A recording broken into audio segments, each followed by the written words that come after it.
Welcome to my Rina's kitchen.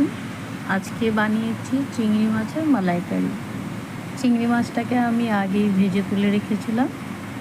তারপরে ওই তেলেই দিয়েছি জিরে ফোড়ন, গোটা গরম মশলা আর কিছুটা পেঁয়াজ কুচি, আবার পেঁয়াজের পেস্টও দেব। পেঁয়াজটাকে ভালো করে লাল করে ভেজে তারপরে পেঁয়াজ বাটাটা দিয়ে দেব। পেঁয়াজ বাটাটাকে আবার ভালো করে কষিয়ে তার মধ্যে অল্প একটু আদা রসুন সামান্য একটু দেব। আদা রসুনটা দেওয়ার পর একটু কষা হয়ে গেলে তার মধ্যে আবার ঢেলে দেবো হচ্ছে জিরের গুঁড়ো, ধনের গুঁড়ো, লঙ্কা গুঁড়ো, হলুদ গুঁড়ো আর সামান্য নুন। নুনটা আপনারা বুঝে দেবেন যেটুকু আপনাদের দরকার।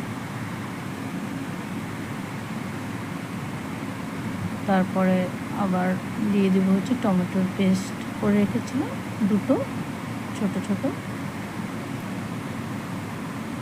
পেঁয়াজটাকেও ভালো করে কষার পরে যেরকম তারপর টমেটোটাকে ওইভাবে কষিয়ে নিতে হবে।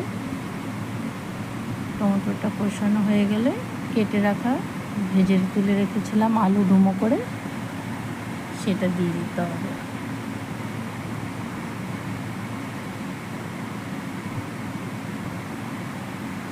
টক দই ভালো করে নাড়াতে হবে, নাহলে ফেটে যাবে।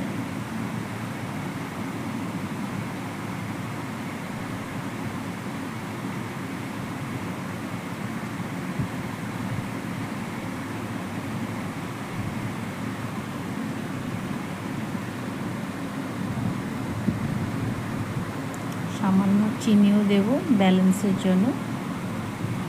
হালকা একটু মিষ্টি হলে বেশ ভালোই লাগে খেতে।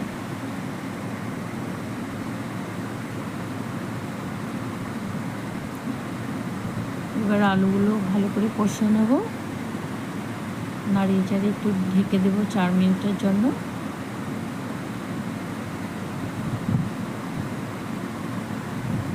চার মিনিট পর খুলে দেখব। তারপরে এর মধ্যে একটু জল দিয়ে অ্যাড করে আবার ঢেকে দেবো 4 মিনিটের জন্য।